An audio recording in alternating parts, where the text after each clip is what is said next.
AA Best Bail Bonds presents ESPN San Antonio's big game coverage live from Radio Row in Atlanta.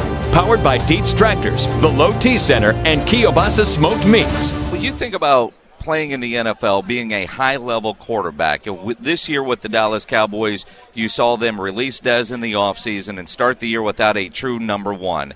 Then they make the trade for Amari Cooper, and the Cowboys go on a run that gets themselves into the playoffs. You and T.O. put up some incredible numbers. We know there were some things there at the end that were a little bit ugly because you got to deal with that and manage that as a quarterback. But you think about all the skill set that a quarterback has, but how important is it to have that true number one go-to wide receiver? Well, it's important because that opens up other opportunities on the field. Let's face it, hey, all these guys have ability, right? Whether you're the number one receiver or the number four receiver, you have some sort of ability to be out there, as well as tight ends. When you have a number one guy and you have a defense that tries to focus on stopping that number one, it opens up other opportunities and other matchup situations. But you need that guy in critical situations as well, a guy that you can trust in, that's going to make a big play, that's going to be a difference maker, that's going to allow a matchup opportunity if they decide to play man or one-on-one, to give you that opportunity to now make a play, give him a chance to make a play. So, yeah, having a guy like T.O. for me was a difference maker on the field. That guy was a beast. They either had to double coverage him and open up other guys, or try to play one-on-one. If he was one-on-one, we were going to take advantage of it. Now, how difficult is it, though, to deal with the off-the-field stuff in the locker room if they're not getting enough passes? Well, I think you have to understand what your role is for the team, and that's to do the best that you can in putting the team in a position to win football games. Yes, you realize that he is an asset, that he is a difference maker, but you also have to understand that I'm not going to force the issue just to make you happy.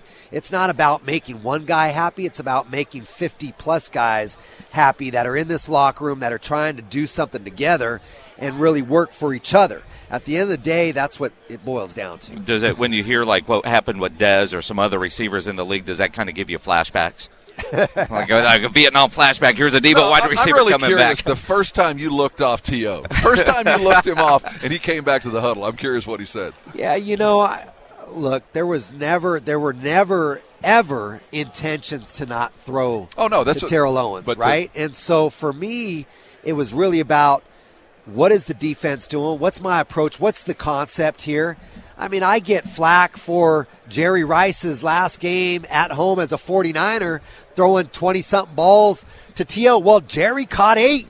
He had a pretty good game. I mean, it wasn't that I was trying to go away from Jerry and feed T.O. Hey, I was going wherever the defense dictated my decision would help me go.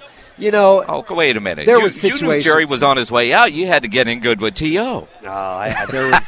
There was never a sense of trying to feed that and feed egos. I think one of the things that you just had to realize that you have a personality that is based upon that position. You see a lot of selfishness and you see a lot of prima donna, so to speak, mentalities that come out of it. You're dealing with one in Pittsburgh right now. Mm-hmm. I mean, the guy is a difference maker on the field. But is he too much of a distraction or disruption? Do they want to stick with that, or do they let him go and go elsewhere? Well, that's what teams have to debate over, is whether his ability to be a difference maker on the field, in contrast with the disruption in the locker room, which side is that going to weigh on? Obviously, coach and GM make those decisions, maybe even ownership. How much does the quarterback factor into that? How much do you think that teams are talking to the quarterbacks when making those kinds of decisions? I think it depends on the veteran years of that quarterback. I mean, when you're talking to a guy like Ben Roethlisberger, he might be more impactful on the decision of whether you keep a guy like that or let him go. Guys who have been consistent with their teams in the league, playing at a high level, you're not going to just go ask a second or third year quarterback who you don't know the future of, who hasn't shown enough or proven enough, what's your decision on this teammate of yours. I think it just varies.